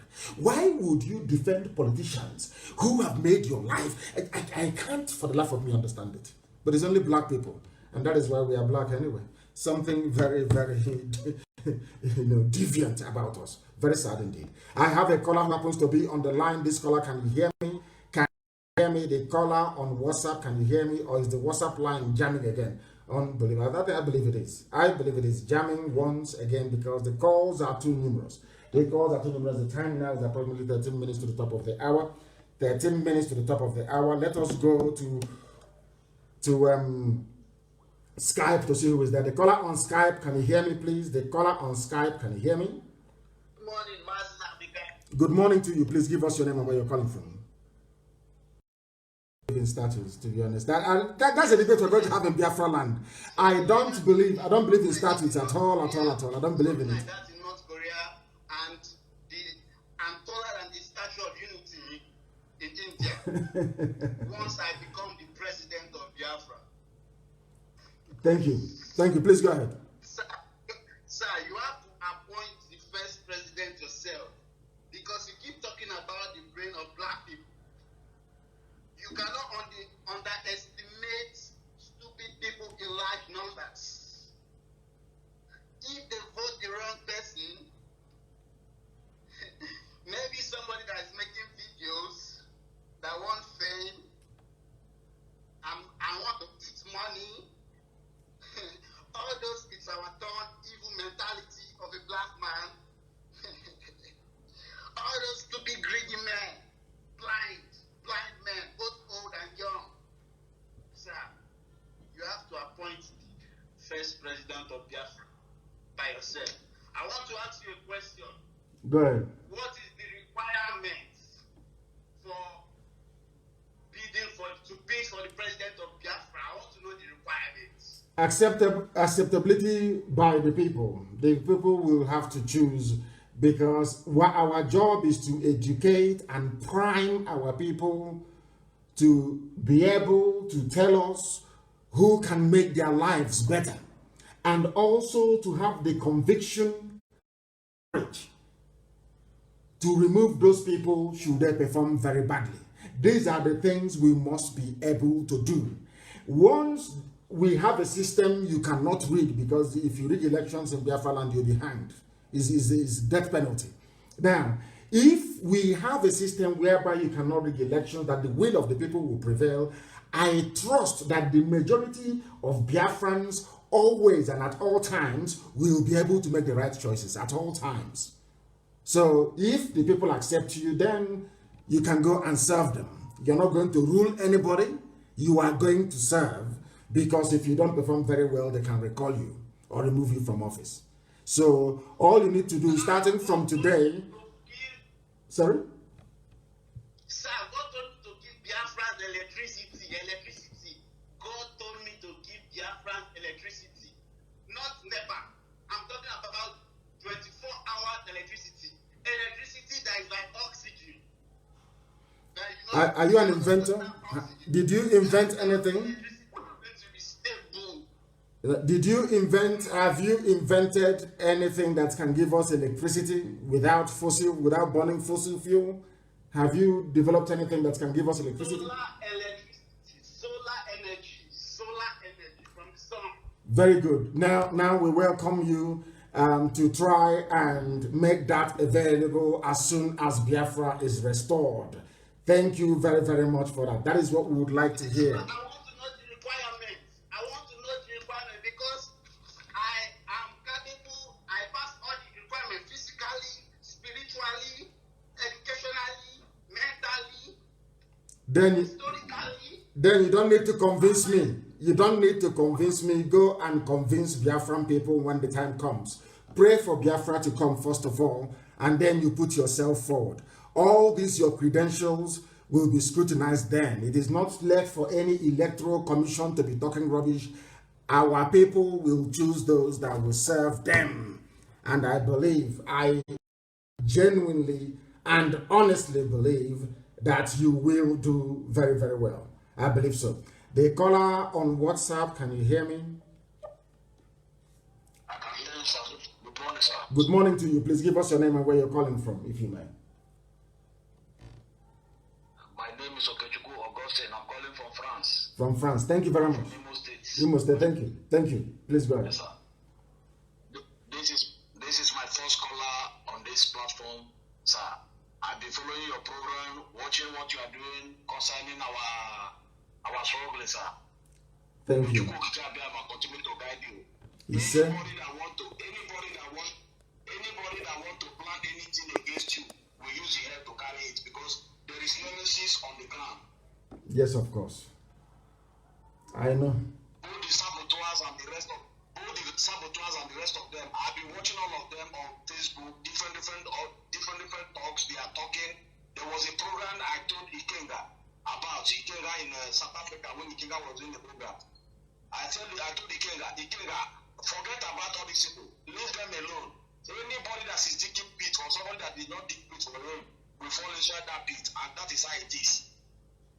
He said, I don't know why we bother. There are always going to be idiots. You can't come in a society and you have people who are normal.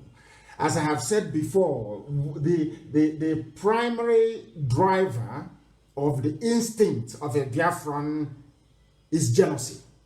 That is why we're individualistic. Yes. That is the reason why we must be able to ask ourselves questions. Why is it that Abaribe has nobody supporting him? It's only him saying what we all want to hear on a daily basis. He is not a member of IPOB, but he has seen something wrong with how his people are being treated, and he's rising up to speak about it.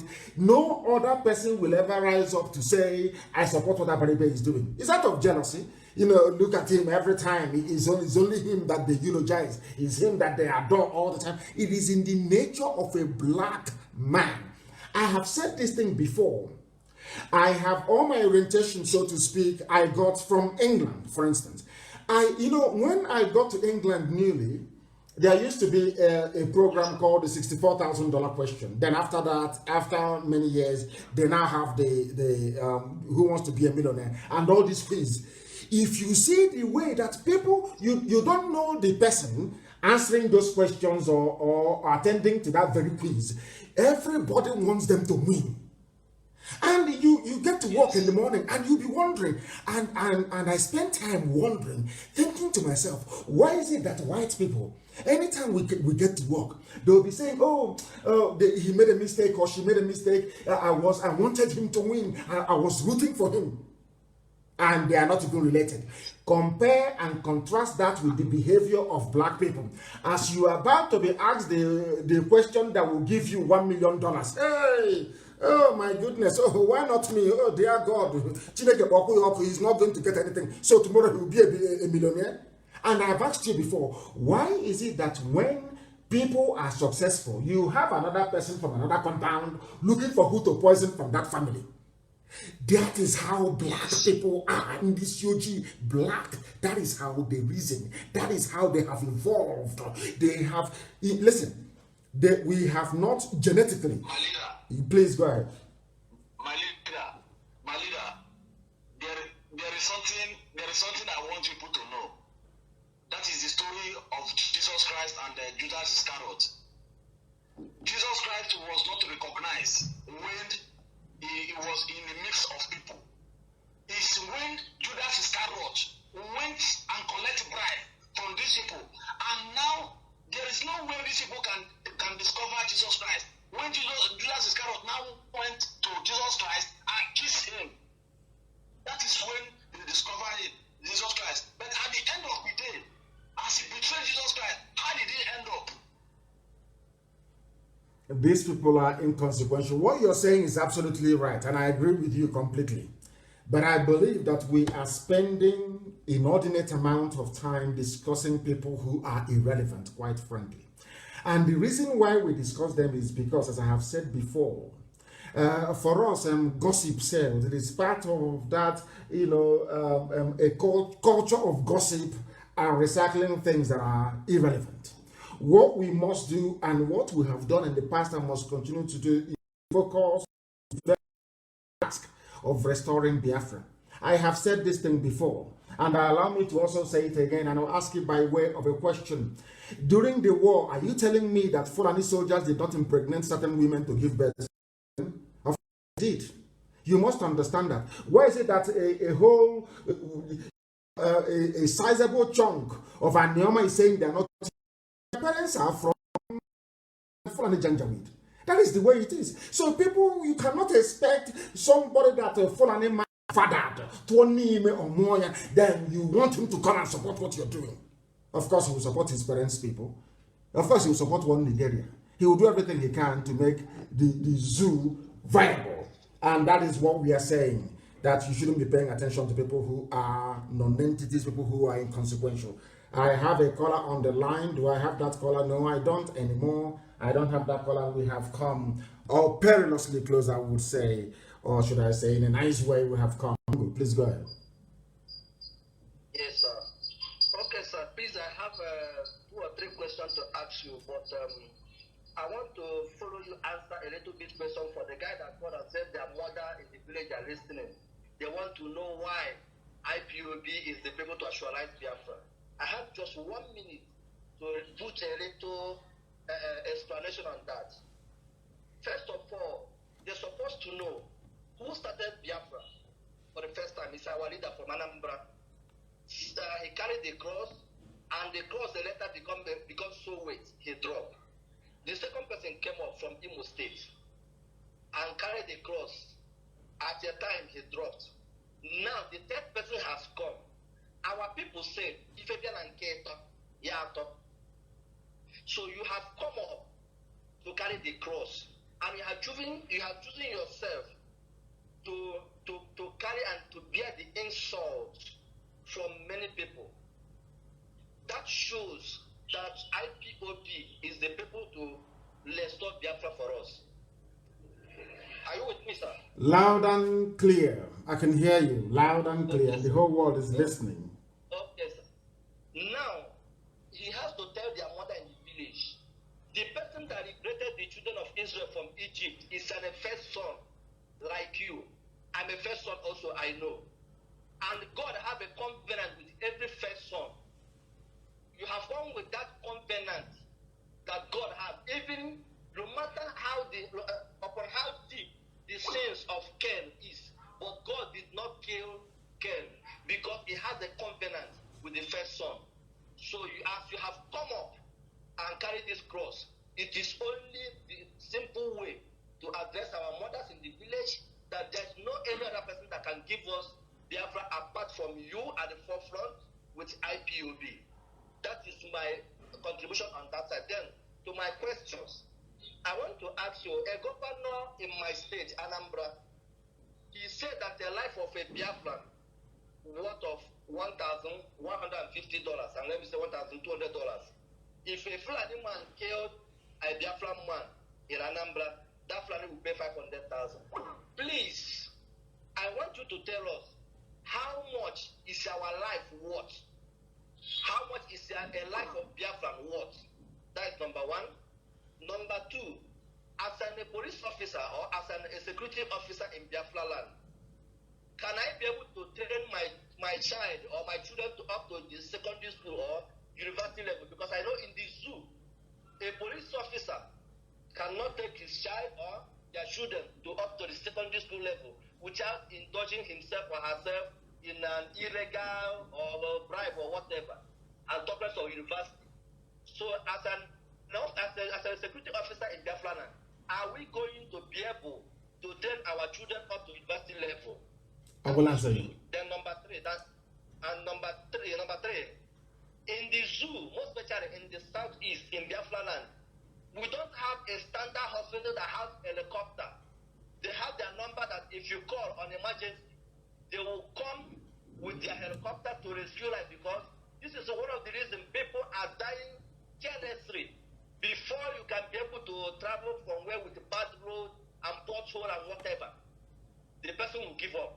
But we do watch the white men, once there is an emergency, helicopter will be there, even their boss or their whatever will be there, they will rescue people on time. Are we going to have a standard hospital like that in Biafra land?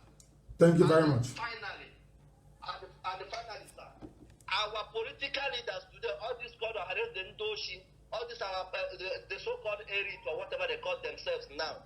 When Biafra is restored, there is something French called remise et reprise. That is when they are exchanging some documents or whatever, or like when you have a new president. Are we going to have a kind of the risk of our leaders, the Biafran leaders, that has collected contracts of loads or contracts for a mega project in Eastern region, so that we can be able to know their names very well and deal with them mercilessly? Thank you very much, sir. Thank you. Thank you. Thank you very much. I hope to remember all the questions you asked. Initially you said, what is the price of life? Where we come from, you can't exchange anything that is material for life. In other words, which means that life is supreme. In Dubisi, life is more than anything in the world. So, and we are going to go on valuing life the same way we were doing it before the white man came with his colonization. And today we are a mess. And today you have Biafran people, you have Igbo men and women running SARS in Okozo, harvesting organs of their fellow Igbo people. Something that is an abomination before God Almighty in heaven. So for us, life is priceless. You cannot put a price to life itself. And I think your second question was concerning if you're a police officer, if you are going to train your children to university level. Education in Biafra land will be free right up to university level. We have been organizing as to how we are going to fund that. We don't want to remove the responsibility. People will go to colleges and to universities with students' loans. When you finish and you come out, you can repay if your parents cannot pay for you. There will be bursaries, there will be scholarship. We're going to do all we can to make sure that education is accessible for each and every child that needs it. Mind you, education will be compulsory up to the age of 18. Then they can now branch off into whatever discipline or endeavor that takes their fancy, but education will be compulsory and free and qualitative at the same time. And also, you talked about hospital. We are going to build world-class hospitals, and it will be a rule in Biafra land. Even if you're a politician, you will go to the nearest hospital to you. You will not go outside your constituency or where you are to obtain treatment. You will go to the nearest hospital to you to go and receive treatment. Then that will make you have the incentive to invest in your local hospital. That is absolutely vital. And I think the last one you mentioned are all these people that looted funds and stole money. Of course, they know they're in very serious trouble. They understand that. We are going to have a scrupulously clean society. Very, very clean and very neat. And nobody is going to mess it up. That I can assure you. All these, because I'll be DNA test. All these people that were fathered by Janjaweed, they have to go and look for their parents. Very, very important. We will welcome those from abroad. We welcome the Rainbow Coalition that will come back after Biafra has been restored. And on that note, I want to thank each and every one of you for having listened to us, not minding the shenanigans of the idiots who think that they can suppress our numbers by giving the lame excuse that there is an interruption somewhere. We are unstoppable. It doesn't matter what the enemies do. It doesn't matter. Not now, not tomorrow, not ever. We are unstoppable and Biafra is coming. That is why to us, Biafra is a religion. And here on Radio Biafra, the finest university on the face of this very earth, is where we worship. Because Elohim Chukwukikabiam is our God in heaven. We don't fear any bagger on this very earth. We are here to speak the truth, and that truth shall set us free. I thank you all very much for listening this morning, and until Sunday evening, 7 p.m. on Sunday from me, from here, good morning.